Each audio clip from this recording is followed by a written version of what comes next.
እንግዲህ ስለ ሄርሜላና ስለ አቡሻ ግንኙነት አብርሃም ያውቃል ማለት ነው። በጣም የሚገርመው ነገር። ሰላም ሰላም፣ ጤና ይስጥልኝ። እንዴት ናችሁ? ለዚህ ቻናል አዲስ ከሆናችሁ ሰብስክራይብ በማድረግ ቤተሰብ እንድትሆኑ ጋብዛለሁ። ቪዲዮ ላይክ በማድረግ ጀምሩት። እንዲሁም ቪዲዮውን አይታችሁ ስትጨርሱ ደግሞ የእናንተን ሀሳብ አስተያየት ኮመንት ላይ ታሰፍሩልኛላችሁ ማለት ነው። እንግዲህ በየቀኑ አዳዲስ ነገሮች ይፈጠራሉ። እጅግ በጣም የማንጠብቃቸው ነገሮች ይመጣሉ እንግዲህ በየቀኑ ማለት ነው። ምክንያቱም በቃ በየአቅጣጫው ነው አዳዲስ ነገሮች እየፈለቁ ያሉት በየቀኑ ማለት ነው። እንግዲህ ዛሬ ደግሞ እንግዲህ ሄርሜላና አቡሻ ማለት ያው የሩታ ወንድም ነው። አቡሻና ሄርሜላ እንግዲህ ግንኙነት አላቸው፣ ፎቶዎችም ደርሰውናል እያሉን ነው ማለት ነው። እንግዲህ ዛሬ እዩ መጥቷል። እዩ እንግዲህ አቡሻን ቀጥሮት ነበር ማለት ነው። የቀጠረውም ለምንድን ነው? እንዴት ከሄርሜላ ጋር ትተባበራለህ? እንዴትስ ሄርሜላን ከአንቺ ጎን ነኝ የምሆነው አንቺን ነው ማግዝሽ ትላታለህ? ለምን እህትህን እንደዚህ ትበድላታለህ? እህትህ የፈለገ ጥፋት ብታጠፋ ከማንም ልታሳንሳት አይገባም። ከእህትህ ጎን ነው እንጂ መሆን ያለብህ። እንዴት ከጠላቷ ጋር ትተባበራለህ? እያለ እንግዲህ ሊወቅሰው ነው ማለት ነው የቀጠረው።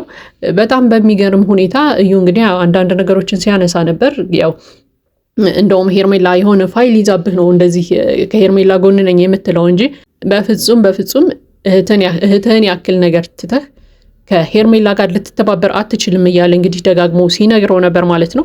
እንግዲህ አቡሻን ባለፈው እየነገረን እንደነበረው ያው በቃ እህቴ ጥፋት ስላጠፋች ከጎኗ ልሆን አልችልም በፍጹም። ይሄ ደግሞ ሕሊና የሚፈቅደው ነገር አይደለም። ሁሉም ሰው ሄርሜላ ላይ ተነስቶባት ነበር። ሄርሜላ ብቸኛ ነበረች፣ ብቻዋን ነበረች። ስለዚህ በዛ ምክንያት ነው ከሄርሜላ ጎን የሆንኩት። አሁንም ቢሆን እህቴ ጥፋት እያጠፋች ከሷ ጎን ልቆም አልችልም፣ ከሄርሜላ ጎን ነው ሆኖ እያለ እንግዲህ ደጋግሞ ሲነግረው ነበር ማለት ነው። እዩም እንግዲህ በጣም በተደጋጋሚ ጊዜ ስለ ሩታ እያነሳ ሲነግረው ነበር። ሩታ እህትህ ነች እያለ ማለት ነው። እንግዲህ እዩ ምንድን ያለን የተለያዩ ካፌዎች፣ ሆቴሎች እና የተለያዩ ቦታዎች ላይ ከሄርሜላ ጋር እንግዲህ በጣም ረዥም ጊዜን እያሳለፈ እንደሆነ ደርሼበታለሁ፣ አንዳንድ ፎቶዎችንም ይዣለሁ ብሏል ማለት ነው። እንግዲህ የያዛቸውንም ፎቶዎች አሳይቶን ነበረ በፖስት አድርጎ እንግዲህ የተለያዩ ፎቶዎችን ይዟል። አቡሻንና ሄርሜላን ያነሳቸውን ማለት ነው። በሚገርም ሁኔታ ግን እዩ የተናገረው አንድ ነገርም ነበር። እንግዲህ አብርሃም ራሱ ይህን ነገር ያውቃል። አብርሃም ራሱ አንተና ሄርሜላ እንደምትገናኙ ያውቃል። በዚህ ልክ ለምንድን ነው የሚገናኙት እያለ ሁላ ጥያቄ ፈጥሮበታል እያለ እንግዲህ ለአቡሻ ሲነግረው ነበር ማለት ነው። አቡሻ እንግዲህ ሀሳቡን አልቀየረም። ባለፈው ያለንን ነበር ዛሬም ደግሞ ሲናገር የነበረው በቃ ከሄርሜላ ጎን ነኝ፣ ከሷ ልለይ አልችልም እያለ ነው ማለት ነው።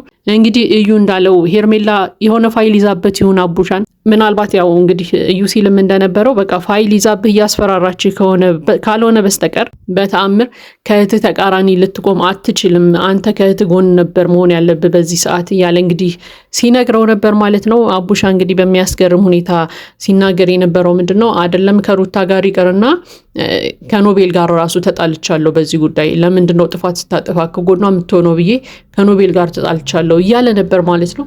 እንግዲህ ይሄ ነገር ምን ያህል እውነት ነው የሚለው ነገር አናውቅም። እንግዲህ ከእህቱ ሄርሜላን እንዴት ሊያስበልጥ ይችላል የሚለው እንግዲህ ሁላችንም ጥያቄ ነው።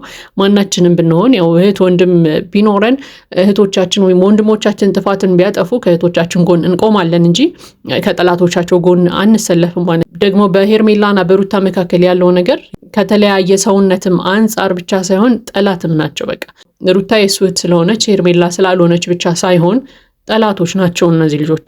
የማይዋደዱ ሊተያዩ ራሱ የማይፈላለጉ አይነት ሰዎች ናቸው። ስለዚህ ይሄ የሩታ ወንድም አሁንም ቢሆን ሄርሜላ ጋር ሂዶ ሄርሜላን ላግዛት ነው ከሄርሜላ ጎን ነው የምቆመው ማለቱ የሚዋጥ ነገር አይደለም እንግዲህ ለሁላችንም ማለት ነው። ነገር ግን እንግዲህ እዩ ያው በተለያዩ ሆቴሎች፣ ካፌዎች ምናምን አብረው ሲዝናኑ አይቷቸዋል፣ ይዟቸዋል ማለት ነው። በጣም የሚያስደንቀው ሁኔታ ግን አብርሃም ይህንን ነገር ያውቃል ያለን ነው ማለት ነው። እንግዲህ ከአብርሃም አፍ እስካሁን ድረስ ምንም ነገር አልሰማንም ስለ ሄርሜላ ማለት ነው። እንግዲህ ከሄርሜላ ከአቡሻ ጋር አብራ ትውላለች፣ ታሳልፋለች የሚለውን ነገር ከአብርሃም አልሰማንም። ያው አብርሃም ካወቀ ግን ዝም ማለቱ ለምንድን ነው የሚለው ነገርም ጥያቄ ነው። ምክንያቱም በቃ አንዳንድ ጊዜ ሰው በዚህ ልክ ይፈተናል እንዴ ብለን እስከምናስብ ድረስ በእነሱ ሰዎች ህይወት ውስጥ ያለ ነገር በጣም የሚገርም ነው ማለት ነው። በየቀኑ አዳዲስ ነገር ነው የሚከሰተው፣ በየቀኑ ያልጠበቅነው ነገር ነው የሚፈጠረው ማለት ነው። እና የሆነ ህይወትን ራሱ ድክም የሚያደርግ ነገር አለው ማለት ነው። ያለ እረፍት ነገሮች በተፈራረቁ ቁጥር እጅግ በጣም አሰልቺ ነገር ነው የሚፈጠረው ማለት ነው። ለማንኛውም ግን እንግዲህ እዩ ፎቶዎቹን ሰጥቶታል ለአቡሽ ማለት ነው። አቡሽም እንግዲህ ፎቶዎቹን ሲያይ በጣም ተናዶ ነበር። ካለ ፈቃዴ ነው ፎቶ ያነሳኸኝ፣ ስለዚህ ከሳሃለው ይሄን ነገር በህግ ነው የሚይዘው እያለም እንግዲህ ሲናገር ሰምተናል ማለት ነው። ያው እንግዲህ አቡሻ በህግ የሚሄድ ከሆነ ያው የሄርሜላና የኔን ግንኙነት አውጁልኝ እንደማለት ነው የሚሆነው። ምክንያቱም እንደተደበቀ ተደብቆ ቢቀር ይሻላል እንጂ ግንኙነትም ካላቸው ማለት ነው። ፍርድ ቤት የሚሄድ ከሆነ ያው ሌሎችም ፋይሎች ሊወጡ ይችላሉ ማለት ነው። እንግዲህ ይሄ ነገር እውነት ከሆነ ሄርሜላና አቡሻ ግንኙነት አላቸው ማለት በቃ ለአብርሃም ትልቅ ኪሳራ ነው የሚሆነው። በጣም ነው የሚያዝነው፣ በጣም ነው የሚከፋው ብዬ አስባለሁ። ምክንያቱም ሄርሜላን በጣም ነው የሚወዳት። ይሄ ነገር አሁንም ደግሞ እውነት ከሆነ ያው በሄርሜላ ደግሞ በጣም ነው የምናፍረው ማለት ነው። እንግዲህ ሄርሜላ አብርሃምን ወደዋለሁ እያልሽ አንቺም ከጀርባው ሌላ ስራ እየሰራሽ ነበር ማለት ነው ብለን እንድናስብ ያደርገናል ማለት ነው። ለማንኛውም ግን ይሄ በህይወታችሁ ውስጥ ያለ ሴራ፣ የሆነ የተደበቀ ማንነት ምናምን እጅግ በጣም ነው የሚያስጠላው የሚሰለቸው። ማለት አንዳንድ ጊዜ በቃ የማይታመን ነገርም ይሆናል። በሰው ልጅ ህይወት ውስጥ ይህን ያህል ነገር ይከሰታል ብለን አናምንም እና ድራማም ከሆነ ብታጠሩልን፣ ሁሉንም ነገር ብታሳውቁን መልካም ነው። ምክንያቱም በቃ አንዳንድ ጊዜ ይሰለቻል። እኛ ራሱ ስልችት ብሎናል። እንኳን እናንተ አይደላችሁም፣ እኛ ሰልችቶናል። ተመልካቹ ራሱ ሰልችቶታል።